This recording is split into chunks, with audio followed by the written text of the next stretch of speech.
Hi, so I guess it's week 6 of our artificial intelligence seminar, and I have my friend Aubrey and my friend Sarah here to help me this week. And we're going to be talking about like language in technology. So I was telling Aubrey earlier how Google Translate, like way back in middle school, used to be a joke, and we were told not to use that. I was told not to use that for help in my Spanish class, specifically because it would always give you a wrong answer. So here in recent years, they've been working on like making that language gap better and making like things like Siri and Google Assistant and Cortana like easier to use, and they have more realistic conversations, but they still really go off of a script. And so an example I wanted to give you is I make Google Assistant sing happy birthday because it's funny. Sing happy birthday to Sarah. Happy birthday to you. Happy birthday to you.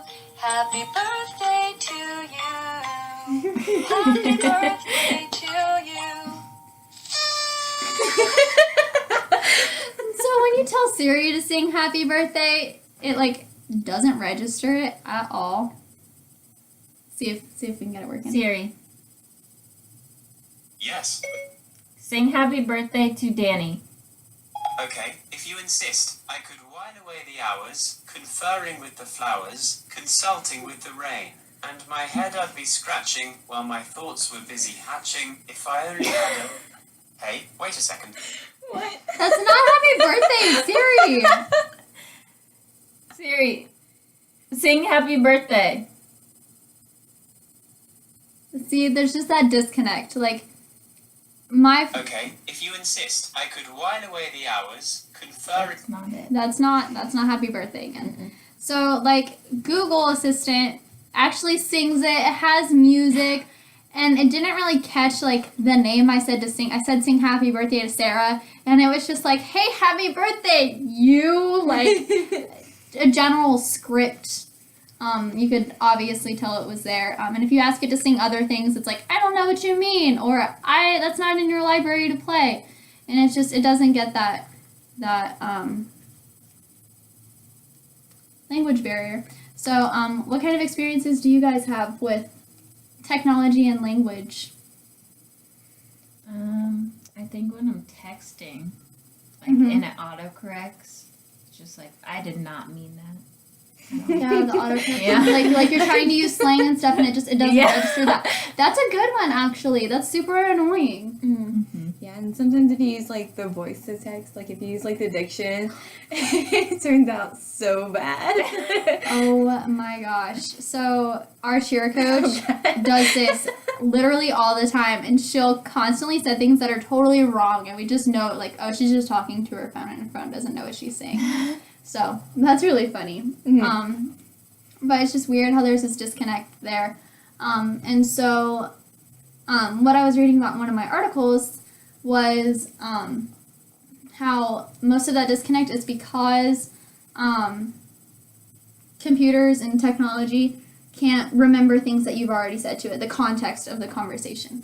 So, like, Aubrey and I just came from lab, and if I started talking to her about lab right now, she would know what I was talking about without me having to explicitly say, that one time in lab with this person when we were doing this experiment, she would know exactly what I was talking about. And same thing with Sarah, because we're people, and we can do that. But a computer, like, if you asked it to sing happy birthday to Sarah, and then it sang happy birthday to Sarah, and you'd be like, okay, what song did you just sing? It would be like, I don't know what you mean. I didn't just sing a song. So, just that disconnect there is a little weird, and I forgot the question that I had about that. Who is this? Buddy. Oh, it's Breckie. Breckie's computer is broken right now, so yay, technology is great. I love our dependence on it. Since they're working on improving this context issue with technology, do you guys think that's the main reason, or what do you think is the biggest problem with the language technology?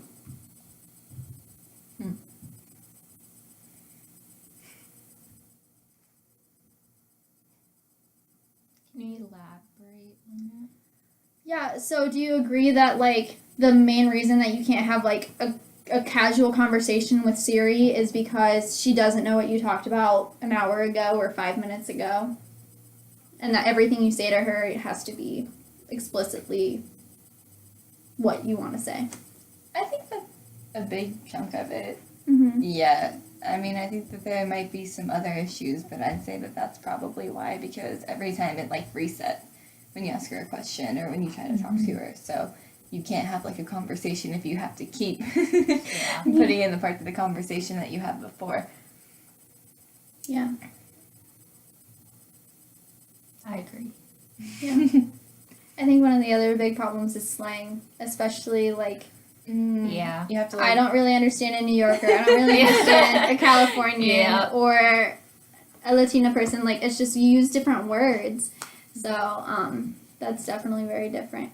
And dialects are different too, which is kind of the same, but like having an accent makes you harder to understand sometimes. Yeah, like speech pathology and that kind of stuff. Like if you have like different kinds of issues with that, it can be really hard to communicate with it because she doesn't understand it. You have to really try to enunciate what you're saying. Yeah. Yeah. And I know Google, especially like reading in the articles, Google especially has tried to like widen like the accents and the speech and the slang and tried to make those conversations more casual and for it to understand more words because they're not trying to be discriminatory toward any person, which I think is cool and like the heart of it is really good. I'm not sure that it would be actually possible ever though. Do you guys think it would ever be possible to have a casual conversation with a computer? I think so. Yeah. I mean, because we can, like, maybe it's just in movies, but we can make, like, robots or machines, like, basically be a person. And that person, like, has conversations with people.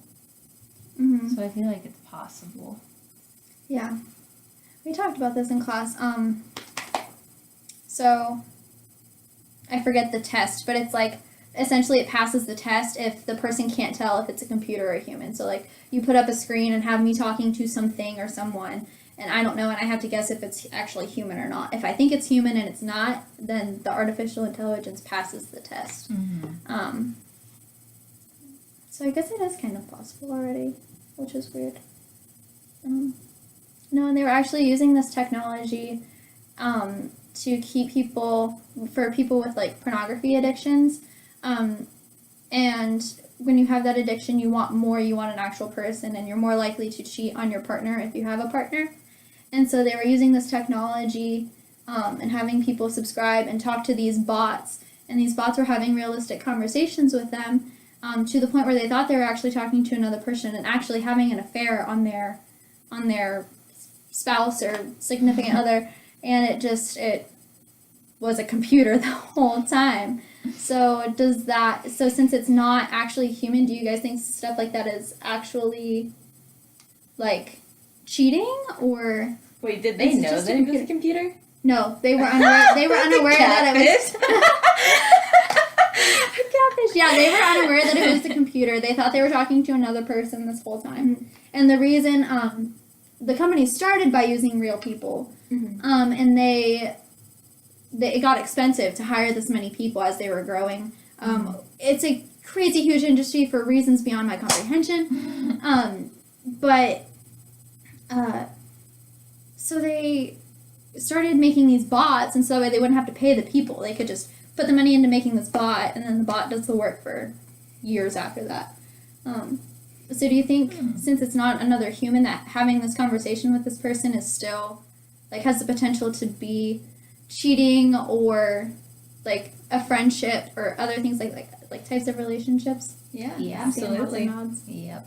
Yeah. Okay. So, do you think this is really necessary, though? Like, do we need to have computers that can be our friends? No. I mean, I guess in some situations, like it could possibly help depression or something. Like when someone thinks they don't have a friend, they can always go to their computer, I guess. But, I mean, for me, it's kind of not necessary because, I mean, I think I have friends. I think Danny's my friend and Sarah. Sundays. Yeah. So like I like have people that I can like talk to or whatever. Mm-hmm. So I don't think I need a computer to have a conversation to. Mm-hmm. And do you think there are other areas of life that could benefit from like computers being able to converse with people? The article was talking about how like we use our phones when we drive. Not supposed to. It's awful. Yeah. And it kills people. So if we could like just set the phone down in the console or like in the seat or in the back seat even and just speak or even have the car. The Yeah. car itself, you can talk to your car and say like call this person, and like the less mistakes that it can make, the more safe that the whole car system gets. So there's one other potential benefit of improving this language software. Can you guys think of anything else that you might use it for? It's hard, but